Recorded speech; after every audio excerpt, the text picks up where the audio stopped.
Have you guys seen the stuff about MrBeast? How he was like commenting. Oh, he was like not the most influential person or whatever. Yeah. So Rolling Stone magazine released this like most influential people, like top 25 or something.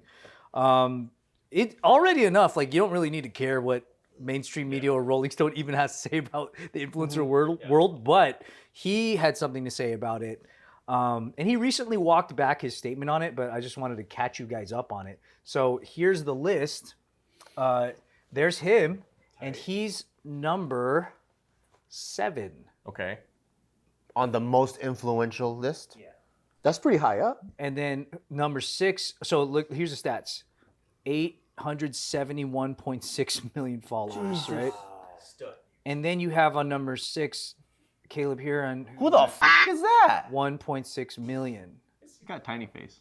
So What? obviously, Who's that? He's like a comedian. I've seen him on some YouTube videos and stuff. yeah, he's a progressive comedian. He's actually really cool. People really do love him, and he has a very active audience. But he's more influential than MrBeast? That's what Rolling Stone says. He's one above him, so yeah. Yeah, but Do you not see that? So MrBeast I think there's some says, fudging going around. Okay. he goes, according to this list, a guy with 1 million followers is more influential than me. What did I do to piss off the Rolling Stones? That's very true. I think it's even funnier that he calls it the Rolling Stones because it's like that irrelevant probably to him that he thinks it's the band. The band, yeah.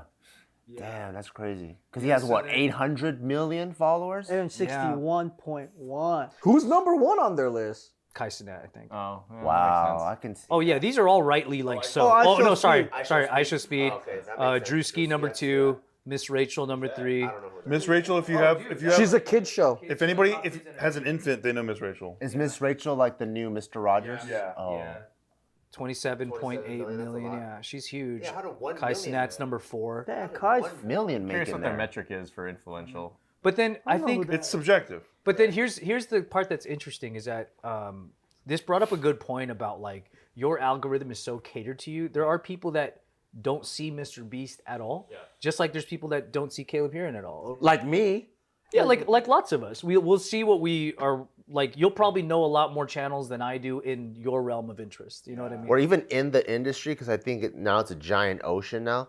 Even in like fitness, there'll be a fitness influencer with millions of followers I've literally never heard of. Exactly. Yeah. This is a subjective top 10 list Yeah. Of course. by an author who's like, this is my opinion. Yeah, exactly.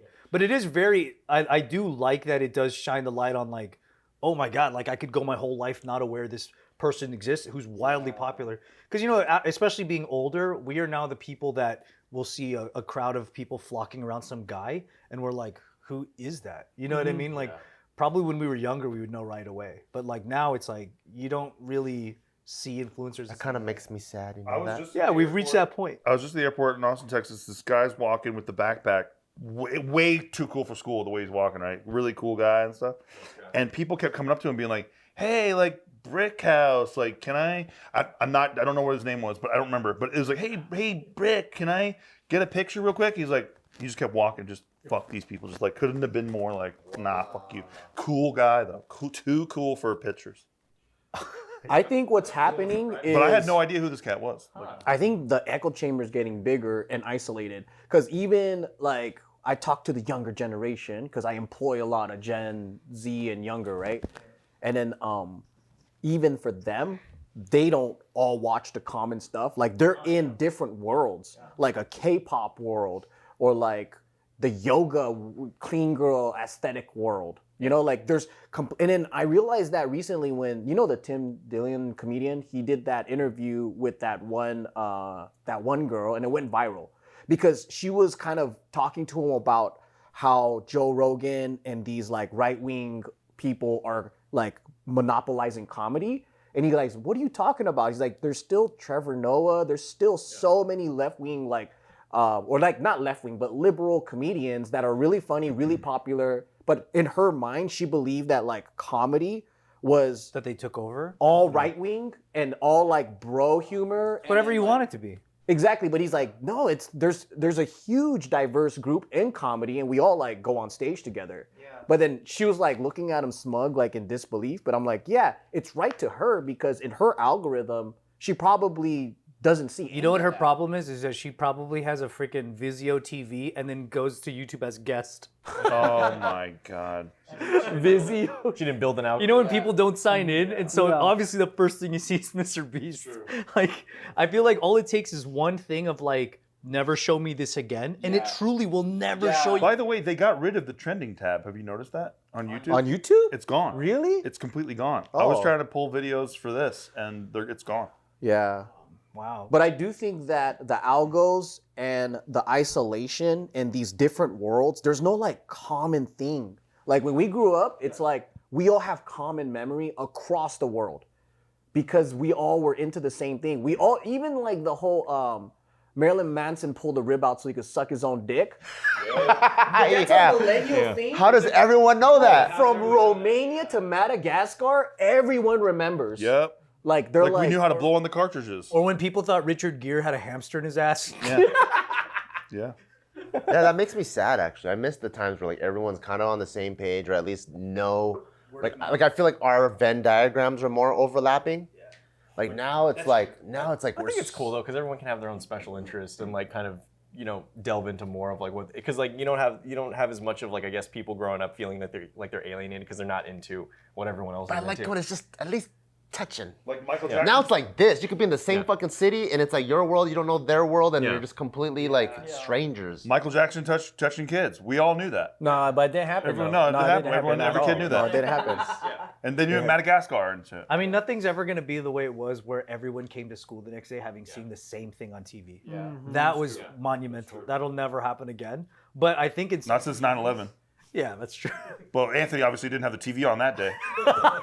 Well, I guess some stuff might be true, like with the K-pop Demon Hunters or things that happen on Netflix or whatever. And maybe now it's just a different thing, right? Because I think we have so much content. Before it was just Hollywood content. This guy was really cool, too. You know what he did after MrBeast had tweeted that? What do you say? He simply reposted MrBeast's tweet about him, and he said, "Thanks for the honor, Rolling Stone." Like That's tight. That's a pretty G move, yeah. Because then now his audience loves him even more. New people discover who's this guy that was like so gracious about it, and then now like some people feel like that was a mask slip from MrBeast. Like, oh, finally we're seeing the Ellen DeGeneres thing happening. Yeah. I don't know. I don't know. Look, I don't think it was a good move to even respond at all from MrBeast. I don't either. Yeah. Like, that just doesn't make sense. Who cares? Because it makes you seem like you're kind of butthurt a little So bit. he ended up saying, "Not gonna lie, after this, I watched some of Hearing's stuff, and it's actually good. I deleted the tweet. I don't want the smoke from the shooters. Spare me, please." It's like very much I'm drunk at 3 a.m. like fucking scrolling on Twitter and just shit posting kind of thing. Bro, he probably was going in. Whiskeys and chiefing and everything. And then he Think MrBeast could sound like that? Well, I think guess so. I guess it's very clear. I'm sure, like, even if you don't have like a personal link to MrBeast, it's very obvious that he cares very deeply about like being the top creator. Yeah, for sure. I mean, he has said, I think he said, he doesn't have a personality outside of like doing YouTube stuff. So. It's kind of scary. Yeah, well, it's a pretty self-aware thing to say. Yeah, that's fair. That's his whole identity. That's crazy. That's what he said, yeah. I mean, I definitely respect sacrificing any other part of yourself in order to be this high up in like creation. Like Dedication. he's definitely attained like a level of something we probably won't. Yeah, he's definitely transcended. Yeah, if you watched his podcast where he's just explaining the behind the scenes and his thought process, I'm like, oh yeah, this is why he's number one. Like he's going through every minute of the video, see a spike there, what happened there. And I'm like, wow, you're a real YouTuber. And I heard he really like takes all the money that one makes and puts it to the next and the next and the next, and he's just that's all he's thinking about. Borrowed It's money from crazy. his mom to pay for his wedding, apparently. He borrowed money from his mom to pay for his wedding Yeah. Wow. Yeah, because he's like, because everything's tied up. he's all leveraged, dude. He's all in. That's crazy. Respect. I mean, we know because when we licensed our old videos, you could do that, right? The same company told us like, oh yeah, MrBeast does that with us all the time. What does that mean? So basically, when you see the ads running on our videos, right? A company can buy that ad space from you for a certain... From like your old videos, like your collection of old videos. So we'll negotiate a fee, and then they'll say, you know what, I think I can make an X amount of dollars, so I'll pay you this amount, and whatever videos you have from 2019 and before, we get to put ads on. So that's what they do to MrBeast. And then so and a lot of other YouTubers. So we get the money up front. We can use it to grow the business or buy a new house or more Chipotle. And yeah, but in MrBeast's case, you get lotto tickets or whatever.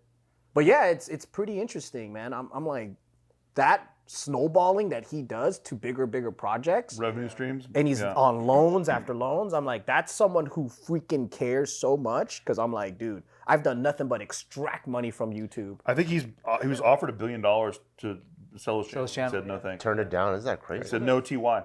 Right, I remember that. I remember we did that article at JK. And we were all like, dude, I would take $1 million. Anthony was like, I'd suck dick for $500. Yeah. Yeah, dude, it's an interesting thing that he responded at all because it feels so like assumedly beneath him. Yeah. But I could see why that would irk him because that's what he cares about most. Yeah. Whereas like Caleb here and I guess like his community loves him for like him and the way that he treats his own community. It's it's like two different gears. Yeah. You know what I mean? Because one values status or what do you call it, rankings, and then the other one is more like the relationship, which we fall under more, I think, because we never really celebrated when we hit million or 2 or whatever. It doesn't really matter to us. That's because you're robots, though. That's not a tactical idea. Well, I also think that we don't put value in that. We always put value in executing something we wanted to execute, like a funny idea or whatever. So it's just it was kind of like a side effect, getting subscribers and all that. Yeah, you didn't optimize anything, is what you're saying. Yeah, I gotcha.